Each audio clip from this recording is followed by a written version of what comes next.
Favourite part? Not another one. Not another one. All right. Well, wow. I would say welcome back to another episode, but this is kind of a different type of episode. It is.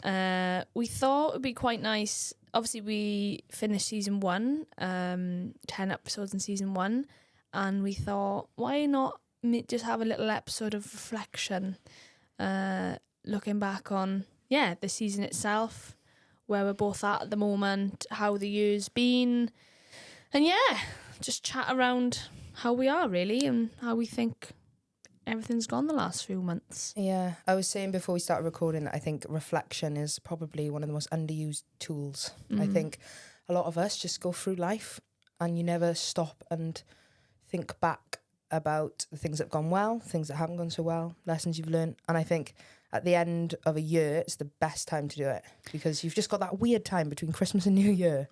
Fill it with some reflection. I just think this is weird. It's just me and you. That's how we started. I know, it's just mad that like we said before, it's gone full circle and then there were 2. And then there were 2, literally back sat in the seats. And now it's just one-on-one. But it's funny because I remember like the first episode, it was like, right, okay, is it recording? Okay, cool. Right, do you want to start? Shall I start? What? We took about 20 minutes to start the actual episode because we didn't know how to start it. Yeah, and then this is, in terms of reflection, like, we've come a long way. Like, a long way. We just sat down, pressed play, bosh, I'm ready to go. Think about it. And I'm happy to tell you all I've had my seat back from episode 10. I'm back in my throne. Back where she belongs. But you have got your bendy mic over there. Got my bendy mic. So she's happy. Yeah. You're in your original seat. Yeah. And you've had a new mic now, so you're landed. What more could you want?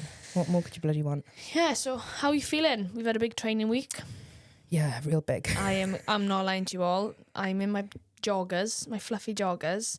I've barely brushed my hair. You're actually lucky that she sat up, to be honest. I am. I was horizontal on this sofa not long ago. I'm just so tired. I'm exhausted. Yeah. Same. Yeah, it's not all, rainbows and butterflies. It's not actually. Sunshine and rainbows or is whatever. The saying, but butterflies are nice as well. In true Ffion form. Yeah, fair. Yeah. Yeah, it's just, for me personally, I had a bit of time off. I went to Dubai with you, actually. I don't know why I said that, as if you didn't know. Oh, I was there. As if you didn't know that I went there. I went with you to Dubai. Took your child to Dubai, as you like to say. I did. I was at a really tough point in my rehab where I'd had enough. I had like 7 months of the same thing, loads of setbacks, being in the gym all of the time, and I'm a gym head. I love the gym. And for me to hate it and think it's a chore and not want to be there, I was like, right, I need time off now. So since coming back, started a new block in my rehab. Did me the world of good for my leg to have that break and my mind, to be honest. So my first big week of training of like feeling like a human, like being hell of a week as well. Being on my feet. I actually ran for the first time I've run. Big and deal. Not only did she just run, but she looked like a normal runner. She looked like a human. Yes, it wasn't limpy. I did only run 120 metres, mind. No, it's not only. It's 120 metres more than... You just stole the words out of my mouth. Let me finish my sentence. Sorry. Well, we do know that is my bad habit. That was a big, big moment. Like, I was thinking, oh my gosh, I actually haven't run for 8 months. That is mad. Like, since my injuries 8 months ago, I haven't ran on the ground with, my feet firmly on the ground, running normal. How else would you run? With your hands? Well, you've been on the treadmill I know. and the old G. Yeah, it doesn't really count, Well, it does count. It does count. It does. It really does. Because when I first ran on that, I cried. You mean real life running? But I mean real life running, where you're like actually feel like human. Yeah. So that's a big milestone this week. Yeah, that's huge. Just big weights, big load.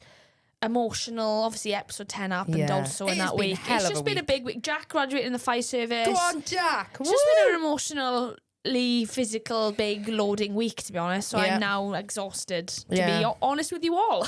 That's so fair. What would you say your battery percentage is at? Oh, -1. I'm not even going to lie. I am I'm so grateful that you are here. This is why this is a chilled vibe. Yeah, chill reflection. Vibes. Gwen was like, "Do you want to speak about how you want to prep for this?" I was like, "Nope, we're just gonna go for it. We're just gonna chat, chilled, Wing Is it. what it is. It is what it is. Say it how it is. You've had a big week too, because you had a big PB. Yeah, I have had a big week, actually. The last, like, month or so has been, like, a weird transition-y in between phases kind of thing, where I'm, like, kind of on the edge of, like, being a rugby player again, but also, like, have limitations and restrictions. And I think, for me, the hardest part about returning to training and stuff is very much psychological. Because back-to-back injuries, etc., etc. So sometimes I think when physios speak to me in terms of like, oh, we just need to tick this off because we're being cautious, or like we need to make sure that you've done X, Y, and Z, that feeds into my like, oh God, this is risky business now. Like we're getting to the crunch time. But then I got a speed PB on Tuesday. Yeah, she did. Yeah. You're going to be back soon. You're not going to be a second row. You're going to come in. You're going to be a centre. I see you in that 13 channel. Back row would Crush be nice. Baldwell. But yeah, that was good because I think it was like 110% of my PB before. Yeah, so I was like, yeah. That's and like I was saying to you in the gym earlier, like it makes all of the crap sessions where you were like, oh my God, I want to cry. All of that just becomes... She's just yawning, everyone. Sorry. Clearly so invested in my... No, I am. I'm just so tired. I'm really sorry. I don't blame you. you. You keep going. Yeah. All the crappy sessions. Yeah, it just makes it all worth it. And it's like quite full circle and like talking about reflection. Like it isn't like even today, I did the whole game replacement session like with no limitations. I was like, wait, Gwen is just not part of my club anymore. She's in her own. Part of your club. She's in her own club. But it was nice to just be able to bounce between running, contact, like actual rugby drills, like and not think, oh, am I allowed to do this? Am I not? Or like looking at the side office, am I allowed to do this? It was just nice. And then afterwards, in my absolute destroyed state of. Well, one of the you look like a tomato. Lois said tomato, and I said sorry, and she said you look like a tomato, and I was like, oh, thanks Thank you very much. Thank you, thank you. And I was just walking across the bar, and I was like, wow, do you know what I mean? Like it was just like a weird like wave of emotion where I was just like, oh my God, I feel like a rugby player again, and it was just like really nice. And I think more than anything, psychologically, I realised that I didn't think about my knee the entire time. That's good. And for me, that's the thing. Like, I know I'm in a good physical position. Well, and I feel like you're in the best shape you've ever been in. Yeah, I agree. And to be honest, when people are like, oh, you're in good shape, I'm like, well, I have spent the last 8 months in a gym on a field running back and forth and back and forth. So I'd be disappointed if I wasn't. However, I am like proud of myself for that as well. But return to play soon. It's fast approaching. It's around the corner, guys. It's around the corner. We'll give you a little cameo when you get there. Podcast special. So if we're talking about reflection, what has this year kind of taught you off field? You know, like you say, you've we talk a lot around rehab and stuff like that, but what are the big takes for you? Being injured, not being able to do your job, but realising there's more to life than rugby. Yeah. What have you taken from it? Yeah, I think it's weird because I thought that I'd become very reflective in the first couple of months of the year. I was like, oh, I'm like a new person. Like after my ankle, it's like, this is great. And then, to be honest with you, then I got caught up in like, oh, I'm a rugby player again now. Like kind of just forgot about all of that. And then when I did my knee, probably my lowest point in my life, if I'm honest, it's a bit blurry, but like the first week or two afterwards, I was just crying constantly. And I think it was like almost like going through a breakup. I've said it was like that before. Like I literally would just cry, and I was like, I think because I just hung my hat on like, I remember saying to Courtney earlier, actually, it's just come out that it's 100 days till the Six Nations. And it was exactly this time last year that I was like a week post ankle op. Yeah. And I was like, it's 100 days till the Six Nations. Like I am going to be back on that day. And I literally just tunnel visioned into that. So when I got there and such high emotion and adrenaline, and it just came crashing down, like I was just in that pit for some time. But I think like what I learned was the only person that's going to be able to get you out of something like that is yourself. Oh, that's funny, isn't it? Isn't that funny? That little quote. Yeah. But she's made fun of me for the last 10 episodes. No, but it's true. Like, you can obviously... I was having people ringing me, texting me, like, oh, if you need anything, I got you, blah, blah, blah. But if you physically feel in a hole, you're not good, like, you have to get yourself out of it. Yeah. It's like you can lead a horse to water, but you can't make a drink. Yeah, it's perspective, isn't it? We love Perspective. We love that word. We need that needs to be part of the sign, I think. And I read, say how it is, perspective. I read The Obstacle is the Way. Yeah. And throughout reading that, it kind of like things I'd learned throughout my ankle rehab, but maybe had slipped off and sort of started seeing things differently. When I read that book, I was like, right, it just started to pull me out of it, so that by the time I got to my surgery, I was like, right, well, let's make the most of this year, you know? And to be honest, it's just grown month on month. Obviously, there's been some bad, sometimes maybe good. I feel like you've learned to enjoy life a bit more. 100%. And I think you're quite similar to me in that, like, as athletes, like, for the first 4 or 5 years of me being in the setup, I wouldn't touch alcohol. I was like, my macros need to be on point. I can't stay out past 10 on the weekends because I need a consistent sleep and wake routine and all of this. Yes, that is true. And that is like optimal. However, your brain, like, and switching off is equally as important as that. And sometimes, like, you wouldn't again. Sometimes, like, it's actually more beneficial for you to actually do those things that make you feel quote unquote normal. Yeah. Because it's hard. It's hard to push for optimal 100% of the time. But I think as well, obviously in a women's game or women's world of sport, it takes time to get used to this professional lifestyle where we don't know what works for us. And we're just learning as we go. So yeah, I think if I didn't have as many setbacks throughout these last few months, I probably would have been able to enjoy life a bit more. I tried, but then things would like pull me back again. Yeah. But that had, again, changed my perspective on stuff where I realised I needed to make time for different things rather than being so tunnel vision where your life's so consumed by it because like it's all you need to think about. But I think it'll make us a better rugby player and a better athlete by having that understanding of what life should be like away from it, because I think we'll put less pressure on ourselves. We'll be a lot more relaxed. We're getting that extra, like, good endorphins, happy endorphins away from it. So we're coming in a different mindset rather than being just so, like, 100 miles an hour all the time. You get, like, caught in a bubble. Yeah. And that's how I would describe it. Like, take it back to, like, World Cup, for example. Like, we were just in this big... There's, like, 50 people in this bubble and we all think the same way, and we're like, rugby, like, all that matters is the game that's happening on the weekend and finding a good coffee shop. That's about the only things that matter, Yeah. And you can just get so consumed because you don't even realise you're in the bubble and that you have like these like blinkers on. But it's not until, literally, I've said it a couple of times, like, until something creates like a hard stop, your bubble gets popped and then you're like, what now? Yeah. And who am I? Yeah, I think identity is massive. Like, I'm not sure how much we mentioned it through the season, but I think getting injured when you're doing something you've done for so long, like, I always looked at rugby as my identity, and there's different parts of my career where, like, being dropped or, now being injured long term, that you feel like you lose it because you're like, oh, rugby's everything that I am. And that's been a good change in my perspective now, has been like, I'm more than just rugby. It's a big part of me, but like, I need to make sure there's more to my life and more to who I am than just that, because that can get taken away from you, and as we know, by a click of a fingers. And it's something I really struggled with when I was younger. Like, when I would get dropped and stuff, like, I can remember I didn't get selected for Commonwealth, and I was living with girls at the time that all got selected to go.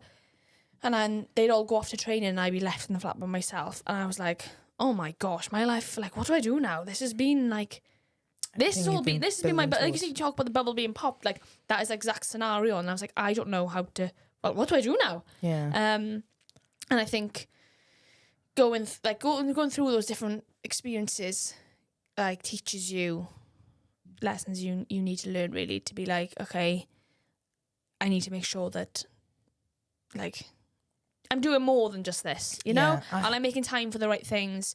And then, like I said, I think it'll make us such better athletes and players by having that awareness of, like, making time for other things too. I think it really comes back to, like, values. What I've realised is, like, the reason I enjoy rugby so much is the challenge that it provides me, and that it's a ever growing, escalating environment. And there's not really any like constant, because you're constantly having to adapt to different opposition, to new rules, to like different systems that coaches Think about the bring in. coaches we've had so many different coaches. Yeah, and I realised that if rugby gets taken away from me through an injury, I've just got to find challenge somewhere else. Yeah. And it's more a case of like, I think your core values are like the things that you need to be happy, but they can present in different ways. And then from realising that, it makes me so much more, you know, hopefully I've got another 10-year rugby career, ideally. Hopefully I'm getting all the injuries out of the way now. But like, it means for me that when rugby eventually does come to an end, which will come around pretty quick, I know that I need challenge. I need to learn. I need to, like, for me, like, a lot of my purpose comes from helping others and using my experiences to help others. Hence why I love this podcast so much. So for me to know that gives me like good peace of mind to know that when I do finish playing rugby, I know I just need to find challenge and adversity and this and that from other places. It's not just rugby that provides that. Like right now, rugby is the vehicle for that, but there can be other things as well. But I think, like, obviously before we went pro, rugby was a hobby and it was a passion in that sense. And then you had to kind of like change your mindset to realize, okay, now it's my job. Yeah. So now this is what pays my bills. This is what puts the roof over my head. Like, this is my job. So then I think transitioning and then finding something else that now becomes the hobby, so you get a different sort of satisfaction from what rugby used to be. Yeah. Because like you have to separate something that you just turn up for and something you actually really need to commit to.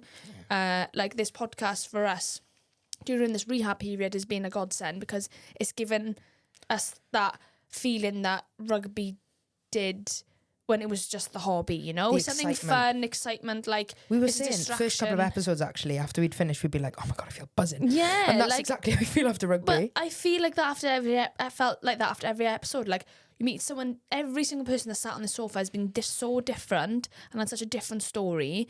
And then speaking to them and afterwards I'm like, oh my gosh, they're amazing. Or like we've learned so much from that conversation or taken so much from it. And yeah, like I just loved it. I've just loved the fact that this has happened, and like I do believe everything happens for a reason. And just, like, yeah, I just think that we've really aligned our values, knowing that what we want to achieve with this and who we want to help and what good we want to do. And yeah, like I said, the rugby's our job now, and it needs to be viewed differently, where it requires a lot more commitment and dedication than it did when we were amateur all those years ago. So then, yeah, this podcast has become that little hobby space, you know, when I'm like, I love doing this. Yeah, yeah, and it's something different. And I think it gives us like it's like therapy. Oh, it's therapy. Like, yeah, it's like an outlet for, like, I guess we've been reflecting the whole time. You go into an episode and like you might have thought something, and then the guest says something along a similar lines, and you're like, oh my God.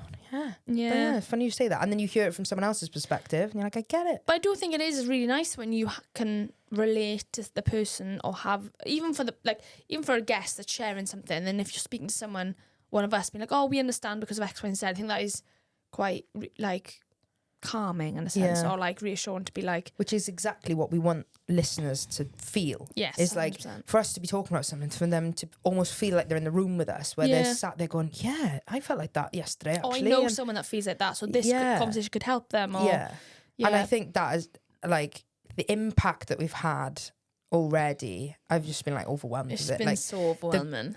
The comments, like messages, posts that people have shared or whatever, the feedback on like Apple Podcasts and Spotify and stuff. Yeah. I'm just like, how is this us? How are people? Yeah, number one, how are people listening to us for a start? And then two, like, how are we getting this insane feedback?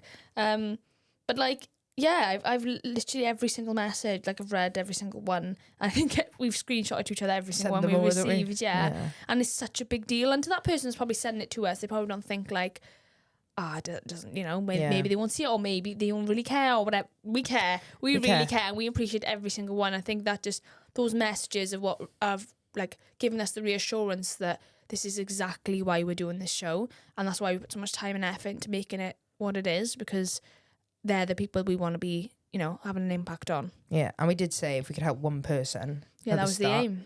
And then, now look at us. Well, we've helped ourselves as well. Well, yeah, episode 10. Yeah, Jeez. exactly. Yeah. Another thing that this whole podcast has taught me is like, if you can have a vision of something, you don't necessarily have to know exactly where the end goal is. Just start, Don't be scared to start. Yeah, and I've probably been something I've been really guilty for in my whole life, to be honest, is like waiting for the perfect moment for something, or like, I'll start this when, or like, I'll go to the gym when I'm fit. Like that kind of vibe. Like online coaching, for example, I would always be like, right, I need to build the platform and then I need everything to be perfect before I launch it. But actually, how do you know what perfect looks like if you have no feedback or you don't know? Perfection is a myth. And it has taught me that, like, obviously we had a vision, we wrote out, like a business plan essentially. Like, you need a direction, but you don't necessarily need an end destination. It's like an open thing. But I think it's just evolved as time's gone on. Yeah. Like we've just, like you said, we had a vision, and to be honest, our vision has really come to light. Yeah. But literally with the sign. Literally, yeah, that flipping lovely sign. But yeah, I think it's just evolved as we've evolved, really. I think like where we were when we sat down in the Thirsty Elephant and I came to you with this idea to where we are now, I think there's been so much like personal growth. And like I said, like I've learned so much and taken so much from every guest and conversation that we've had. Like I literally I can't actually believe that, like, where's the time gone? Like, we're at the end of, like, we finished season 1. Like, what? I was saying that to my dad. I was like, it's basically essentially been 12 weeks. Maybe a little bit more than 12 weeks since we launched. Well, it's been about 4 months since the idea began. I'm sorry, that's mad. It is, and time is just crazy. Yes, it moved. Like, I'm sorry. How has it been 4 months? Yeah, well, I felt like that when I found out. Where were we at in terms of our knees at 4 months ago? Yeah, well, yesterday when I ran and then my knee. Right on cue. I'm gonna stretch that out. When I figured out actually hadn't ran for 8 months, I was like, I'm sorry, what has the world just been spinning around? Like spinning around. I hope people know what these links are. Well, we need to get the clips up. But I mean, like, how? 8 months. I'm sorry. You can nearly have a baby in that time. I feel like that's just blink of an eye and it's just gone. Like, I feel like it's a bit of a blur. But do you find that, like, that maybe week on week you're like, oh god, like rehab? The first couple of weeks I was like, this is tedious. This is it's a very overwhelming, very draining. And then you feel like at the time, like, time's going so slow, and then you get 8 months in and you're like, where's the time gone? Where's the time gone? Yeah. But we always do it. I don't know, I'm not being funny, but at the end of every year since I was about 12, I've been like, where's the year gone? But we all do that. This year has been different though. Like, yeah, different gravy. Yeah, I've just again survived. This year's been about survival again. I don't think it has. Oh, it has. For me, it has. I understand, but I actually think you've thrived. I have thrived, yeah. And don't get me wrong, I have. And like I've changed a lot and I've grown a lot. However, I've had survive. I've been in survival mode, like getting through like doing the same thing all the time, and then not be like, I found it really hard. Sorry, found it really hard being around people with similar injuries.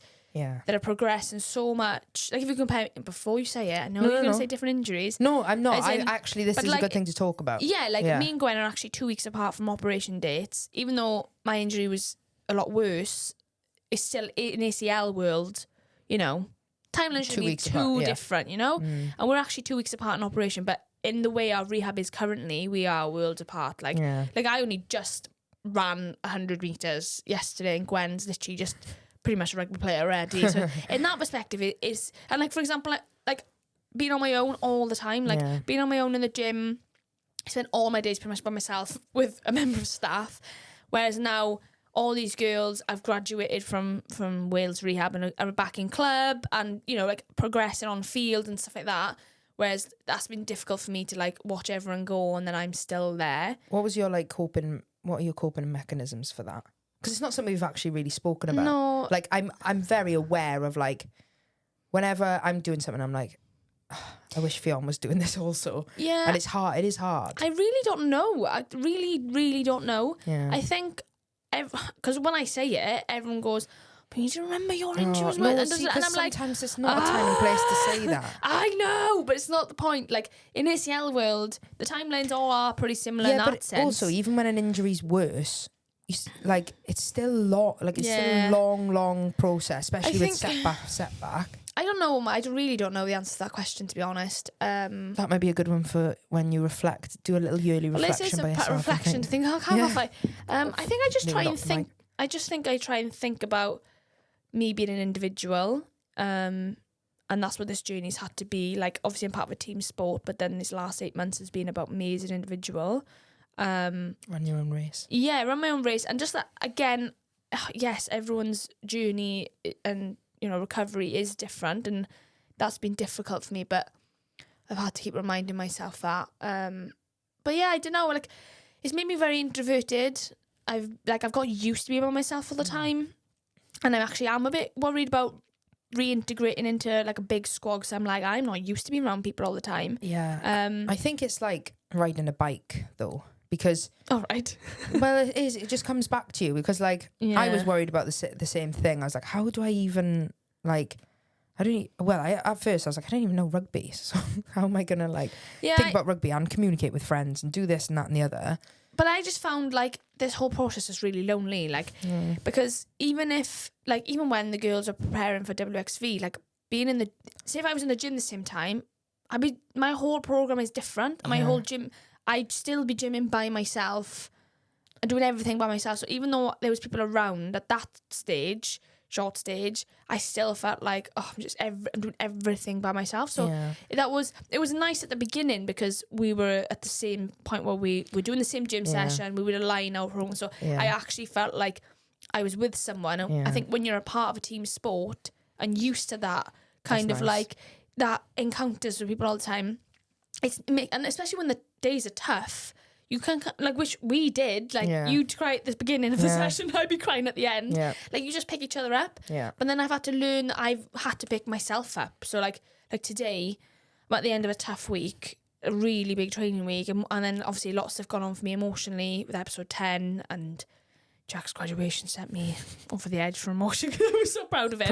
Proud wag. Yes. But, and I had, like, going, like, so much to do in a short space of time in my training day, with more rehab, actual gym, like running prep, conditioning, session after and session I get treatment, and I get to the end of the day with conditioning. I got nothing left. I got nothing left. And like, and then you have to, it's like a fight in your own head. Like, and that's what it is to me. Like, today, got very grumpy at the end. Yeah. I found out Jamie put 40 seconds of hand release press ups in my condition. And I was like, this is wrong. This is wrong, everyone. It's an error. And he was like, it's not an error. You're meant to do 40. Anyway, made me very grumpy. But purely because I was like, my battery's empty. Yeah. But I'm on my own kind of doing it, so I kind of feel like I have to be my own cheerleader in that sense, to like pick myself back up and just keep going. And that's kind of been the theme throughout my rehab, is because I've had to just learn to just be able to just do it myself and like do it alone. And that was been really, really, really hard, because you're used to training people all of the time. Think how strong that makes you, though. Like, you come back into a team environment, and then you can be, your mental strength is like, you can be the one that's saying, come on, one more, because you've been doing that so long for yourself. I honestly, when I've been sat, so in our training facility, there's like a heat room where you would do your conditioning, usually with the heat on, and it makes the sessions harder. And some bike sessions, and I'm in there by myself, and I'm struggling getting to the end of the I literally am thinking to myself how much mentally I'm going to benefit, I'm going to improve, how much my mental strength is going to improve from this session. I'm like, but thinking, you're struggling now, and that is actually what I'm thinking about to get me through the sessions. But I understand where you're coming from, but I have nothing to compare to, because I'm just comparing me to me. Yeah. And I might see a huge difference in myself when I come back in. I'm telling you will. Yeah, but right now my only comparison is me. And when you're constantly having that battle with yourself all the time as an individual, and you used to be in a team, so it has been a real challenge. But this whole year has been very mentally mental. Oh my God, I don't know how to explain it. Mental growth. The growth in my mental state. And strength. Strength, yeah. Yeah. Resilience. Yes. Resilience is a big one. Yeah, it is a big one. And it takes... Resilience is weird because you have to go through shit to get it. Oh, yeah, we know that. Yeah, we do know that. Oh, yeah. Oh, yeah. But, yeah, it's not something just that buy it on Amazon and it comes next day. Same as do you know what I confidence. mean? Can't buy that next day No, delivery. you can't. When we all like that. Yeah. But yeah, no, and I think that, like I spoke about in episode 10 where people have said to me about this year, like, oh, have you got through them? I'm like, well, I'm used to it now, to be honest. Yeah. I think when you've gone through a lot of trauma and gone through a lot of stuff that, you know, really builds your character up, you kind of understand, you know, there's a way. And you know that there's an end point. Yeah, and I suppose. Again, you don't know when it is. Yeah. But you just know that it's there. Yeah, and I think, like, again, I spoke about on episode 10 when, like, I was at a point, you know, I've experienced phases in my life where I thought there was no way out, and I was in the position where I was nearly making a decision to you know, to give up. But now I know from all of that there is, and so in these tough times throughout this year, that's what's kind of got me through. So I'm like, I know it's really hard now, and it keeps being hard with all these setbacks, but there will be light at the end of the tunnel. The tunnel's about 90,000 miles long, so 100,000 miles. keep going, because there is light. You just Trust can't it. see it yet because it's really, really, really, really far away, but it's there. It is there. I often looked at it with that, like, you know, the voice in your head when it's like, no one's watching, give up, go on. Oh, the devil. I said the devil. I described it the other day. Devil on one shoulder, angel on the other. And that little thing, Devil. it just pops up when you least expect it. Little And you're like, hello, you again. Little bastard. Yeah, and the way I started to view it was, it's actually easier to try and get rid of, like, to ignore that voice and carry on now than it is to listen to it, stop now, and then try and push past that point next time. Yeah, I know. And it's like the momentum thing. It's like every single time you get that little voice, and it doesn't even necessarily just need to be physical. It can be in anything. Like, there'll always be that little thing of doubt, or like a little devil thing. Yeah, well, there's dairy milk in the cupboard and my dad's going, go on. Yeah. Go on, girl, you eat it. Go on. I mean, just going, no, treat yourself. don't eat it. You know, you're trying to eat healthier and you're trying to eat less. And my dad's going, no, go on, girl.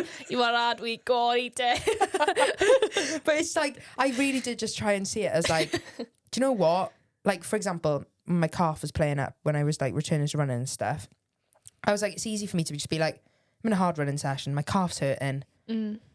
I've got an excuse, I'll drop out. And I was terrible for that when I was a kid, like, to the point where I would literally fake injuries when I was doing bleep tests. I'm not joking. Like, Gwen. I know.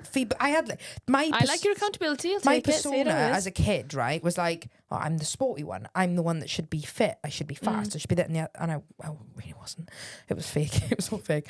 And I would genuinely, like, year 7, I would do a bleep test and I'd be blowing, and then I would just pretend I was injured because I couldn't accept the responsibility of, like, no, actually, you're just not fit enough, yeah. And that has been big, like, I think that was probably a big thing pushing forward, and why, like, kind of my mindset with training is where it is now, and why I'm like, you have to push past that, because the strength that you get then, the next time you do it, you're like, well, I've done it once, so I'll do it again, and I've done it another time, I'll do it again. Well, last week, obviously, when I said earlier, and I came back from Dubai after some time off, and I came back into training to start my new block, I haven't been, like, fit enough, not fit as in, like, physically, like, as in, like, I wasn't able to do conditioning really because my knee just wasn't okay enough. So I haven't really been able to do conditioning properly for a fair few weeks. So starting this new block where obviously my knee was a lot better, doing conditioning, and I was very honest. I feel like I'm very comfortable. I'm like, if I'm struggling, or say it how it is, I'm not performing or whatever, I said to our SC Jamie, I was like, I'm really mentally struggling, Jim. My devil on my shoulders telling me to give up. Like, he put 5 rounds, and my devil was going, you're only doing 4. Tell him you're only doing 4. You're only doing 4. And the amount of I spent that whole session arguing with my own head. Shut the fuck up. Shut up. And actually ended up getting me through it. Because then I was like, I'm on number 4. Yeah, exactly. But it's mad because it's like I literally was going through, like, literally telling myself to shut the fuck up. Do you know what I think that is, like, again, growth on this reflection stage, because it's like, you're strong enough to tell the devil in shoulder to do one, rather than actually like buying into it and like listening to it. I think it's so relatable though, because I think maybe, and I might be wrong, but a lot of people that might listen to this who are like your everyday gym goer or like just a recreational sports person, they might think that elite athletes or people that are in pro sport or whatever don't have those thoughts. Oh, we do. But like, no, but obviously because we're in it, we understand it. Like, but we're just human at the end of the day. I genuinely think that like a lot of people would just be like, oh, well, you know, it's their job. Like they just crack on with it. It's there.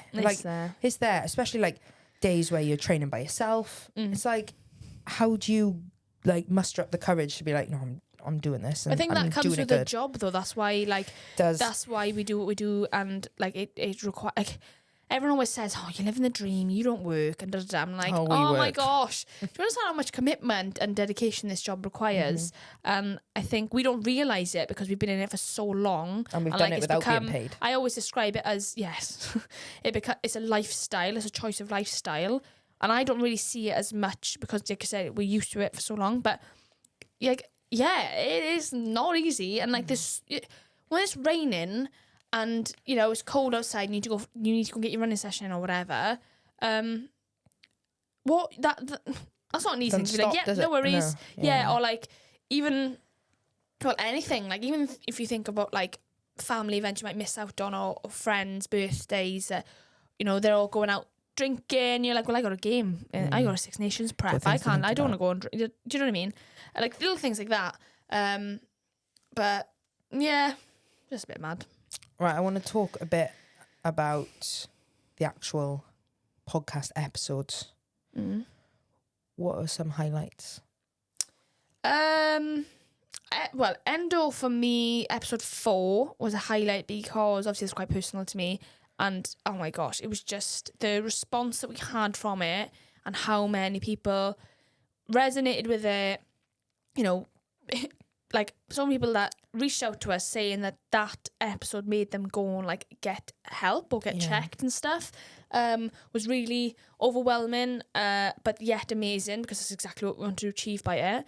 And listening to like Anna's story of what she's been through, and she, you know, and her drive every day to make a difference with her charity and stuff, I was like, you're literally insane. It was a very good episode. Yeah. I learned so much, and I think for like obviously my side of things is like I've had feedback of people being like, there's so many things I never knew. Yeah, like so many things I actually learn, I understand, like even saying like understanding a lot more about you. Yeah. Like it's, if people don't know. Yeah.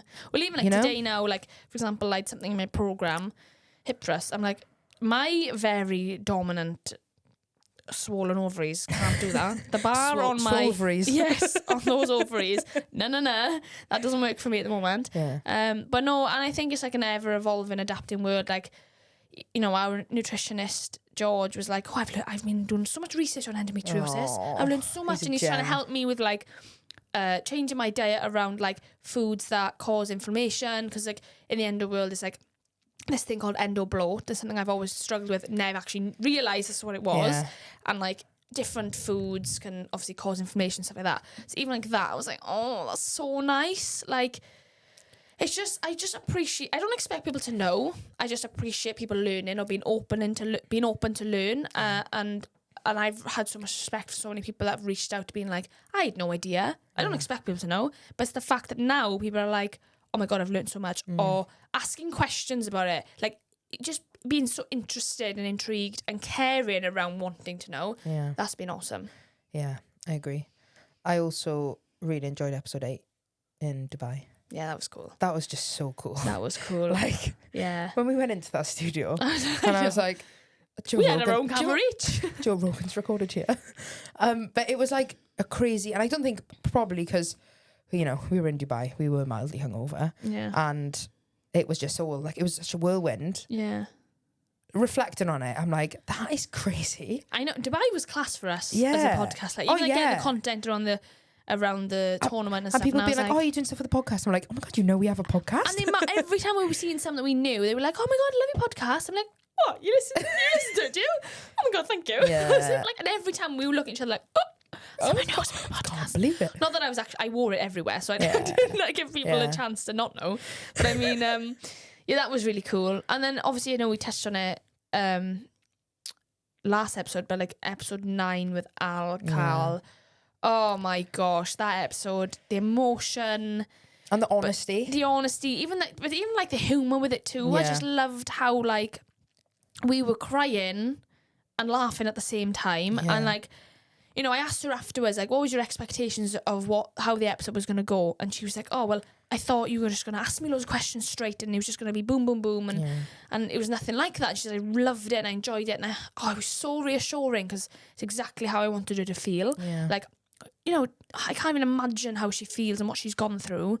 And like, you know, talking about something so difficult, that's something she's, you know, obviously grieving every single day over. And like, I wanted her to feel as comfortable as possible, and I wanted her to enjoy speaking about her mum, which she did. Like we've seen in her face, like she was in stitches telling us about some, you know, memories of her and funny things that she's done. And I was like, this is what this is about, like giving her the opportunity to obviously share her story of how so tough it's been, but also telling people how amazing her mum was. And like, yeah, I think as soon as we pressed play, we were crying. Yeah. Do you know what I mean? Yeah. And I think, honestly, like that level of honesty, same with yourself. Like, episode 10. I thought this was coming.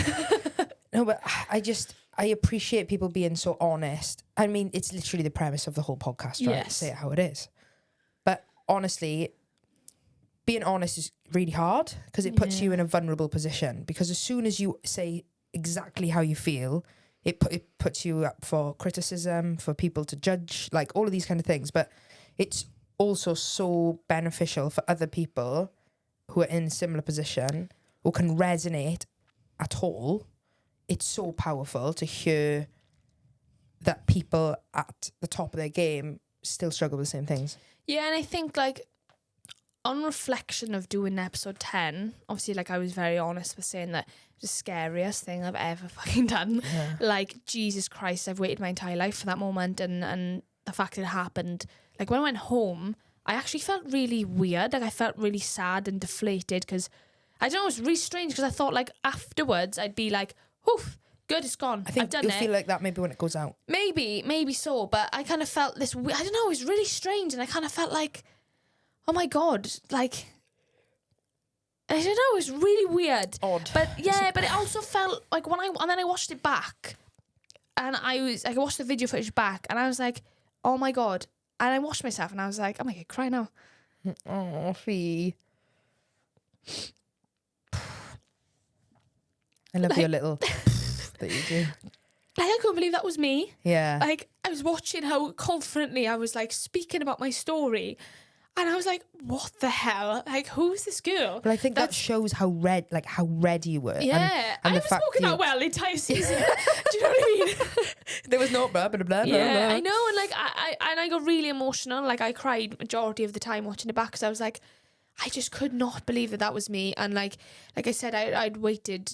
Not like I thought about that moment for the last, 20 odd years that this moment was going to come, and then I never ever imagined that I'd like I was just coming even across that you'd have your own podcast, that you could create your own platform and space to actually doing it share on my own that. terms was important, and I think, like I said during the episode, like it was kind of fate for me that like the opportunity of sharing it happened as it did, and I don't know, I just, like I said, like watching me back speak about it, I was like, wow, like, and I was so and then it was the closure I needed, I think, because I felt after watching it, I messaged you at like 12:30 at night, being like, I just finished watching it, and I just felt like, I don't know, then I felt that like, okay, like it was the closure I needed to like watch it back to know. You should be really happy with how that episode went and like how you came across and like how you conducted yourself. Yeah, and I was even doubting like, did what I even said and stuff, and then I was like, I looked at I don't know, I obviously you will think and stuff, don't you? And watching it back was like, wow. And I think obviously doing this episode of reflection was important because that was big for me to be like, oh my, not just this year, in my life in general. I was like, shit, girl. You've come a long goddamn way. Yeah, you've come a long way. Yeah. And then, sitting in bed at 12:30 at night, looking at myself, sharing something I've been so scared to share. I was like, whoa, this is mental. Yeah. But I'm learning to give myself more credit and learn that, I can openly be proud of myself. And that was like the proudest I've ever been of myself. Like, I know you asked me like, what's your proudest moment? And I said surviving. And now that is it. a moment for me too, because it shows I'm ready to like let go of something that's, I've struggled with most of my life, and being confident enough to finally let it go and be able to now be in a position where I can finally help people and help people I want to help, because now I've shared it. I feel like it's gonna do me and hopefully other people in the world a good. Yeah, I'm very proud of you. Thanks Mash. You're very welcome. I think to wrap up this little reflection, let's look ahead. Let's look ahead. Fab. Let's look ahead. Let's look ahead. So 2024 is around the corner. It is. Let's. What do you want? What do you want to see in 2024 for Ffion Lewis? I like my knee to just stay intact. Just play to be ball. fair. Do you know what I mean? Just like, if I tell you to do something, just do it. Okay. Cool. Let's go. I'd like season 2. See how it is. Yeah. Not you'd like it. It's happening. No, it is happening. I'm just saying that's what I want in 2024. Yeah, no, fair point. Yes, a bigger, not that I say better, but I've really enjoyed this season. Build on it. A bigger, progressive season, and I like meeting so many different people again, which would be epic. Hopefully return to my job, which would be nice. Yeah. And just, I don't know, like I can say about episode 10, but it's just a huge new chapter of my life. Like, I can't wait to see now. Like, obviously when episode comes out, and like I'm grieving now. This is part of a grief process, getting rid of, letting go of this part of So like, what type of person am I going to be like now in 2024 without this on my shoulders and like living with it? So I'm hoping for less stress, more happiness, more health, and just continue to hopefully learn to be more proud of me, and be more like content with where everything's going, because I feel like I say, I'm big on everything happens for a reason. I'm big on being who I needed when I was younger, and I'm hoping that everything and all the things that have happened in 2023 and all the decisions that have been made and I've made are hopefully going to set me up for a positive 2024. Yeah, I love that. What about you? Good question. Marriage. Funny. I think for me it's like using the last year of growth, setback, making things into an opportunity, using that, and I'm genuinely so excited to bring this like new, I feel like a new person, really. I do too. I actually can't get over. Gwen, we haven't even spoken the fact that we weren't even friends. No, I know. At the beginning of this, we weren't friends. We were friends. Like, we weren't this connected by partnership. Yes. And like, do you know what I mean? Yeah. And I'm just excited to bring that. Like you said, like, we've just been so detached from rugby. Like, I am genuinely so excited to bring that into rugby. Even when I'm at training now, I just feel like this new energy, I guess, where I'm like, I just appreciate, and something I really want to make sure I continue to work on is, at the minute, I feel very grateful and very appreciative of being able to do things that I once couldn't do because of my knee. So moving forward, when it gets to, hopefully like pre-season, say June, July, when shit gets hard, I really hope that I have the ability to zoom out and get that perspective then and be like, this time last year, you literally would have killed to have this. And I think that's something that you can just get lost in really easy. But I think that for me is a big goal, is just constantly be in that, like, enjoy the moment of things, which is huge work on for me regardless. But then also like be able to zoom out and just be like, once this was something I wanted to do, so enjoy it where you can, because you don't know it's going to be taken away. Well, we need to hold each other accountable then, don't we? I think we do. My big one to finish is that not having any fear I always had a fear of getting injured. Yeah. When I was playing, that was my biggest fear. The life I'm living now is what I feared. Yeah. Getting big injury and then like what I'd miss out on by not being fit, and I was always scared of that. So now that I don't need to be scared anymore because I've gone through it, and I'm like, it is what it is, and I've got this new perspective of like, you know, this whole new life that if that ever happens again, well, I've already done it once, so I can deal with it if it does. Yeah. But hopefully, I'm hoping that it'll like just make me just chuck myself into everything even more and stop overthinking, and like just I'm hoping that this is going to make me a completely different player as it's made me a completely different person. And I just want to live a bit more with less fear. Fear's got two. Have you heard the like annotations? Is that the word? Haven't. Forget everything and run. Oh yes, I have. Face I'm lying. everything and rise. Yes, no, I'm such a liar. Yes, I have. And it's so true. And face everything and face bloody rise. Everything You're right. and rise above it. Yeah. I ain't running anymore. I ran a lot. If anyone listens to episode 10, runner. And the only kind of running she'll anymore. be doing now is the running that's on the 4G. Straight running back and Straight forth. running back and forth. And then maybe with a turn. But I'm Who not knows? going to complain about that because that's all I've wanted to do for the last 8 months. So I'll be loving life running back and forth, back and forth, back and forth. Enjoy the process. Yes. Fall in love with it, if you will. Oh, well, I can't wait. Can't wait. All right, Still waiting to fall in love with it. I've done it yet. I'm 120 metres. Hey, that's 120 metres more than you yesterday. did before. On that note. Oh my gosh. Okay, cool. Well, I'm clocking off now. It's been a Clocking great... off for Christmas. Clocking off Christmas. Clocking off for the weekend, gal. I'm knackered. Yeah, well, cool. Thanks for... Nice. Sorry, I'm very sassy. Put my hands on my hip then. Well, thank you everyone for tuning in to season 1. We've appreciated everyone's support, and I really mean we've appreciated everyone's support and backing what the podcast is about. Thanks for saying yes to being my co-host, by the way, and welcome. really buying into the vision. I know it can be bossy at times, but it is what it is. No, I like it when you're bossy. Okay, cool. Yeah. That's all right. Giving me the opportunity to be me, and giving me the opportunity to do episode 10, and I think our friendship is gonna continue to blossom now that we have that level of understanding of each other. And cool. Well, hopefully the next time you come on the pod, hopefully you'll be back playing by then. Oh my god. Oh my god. Oh my Christ. Well, I'll be really back training real life. You really will be. Which is just a whole even different ball game. Literally, a game with a ball.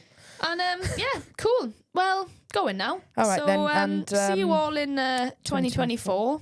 I hope you all have a lovely Christmas and New Year. Yeah. Keep well and healthy. Look after your knees. Yeah. They're important. They are important. And remember to just keep bloody saying it how it is. All right? Cool. All right. All right. Ta-ra, everyone. Peace out. Ta-ra.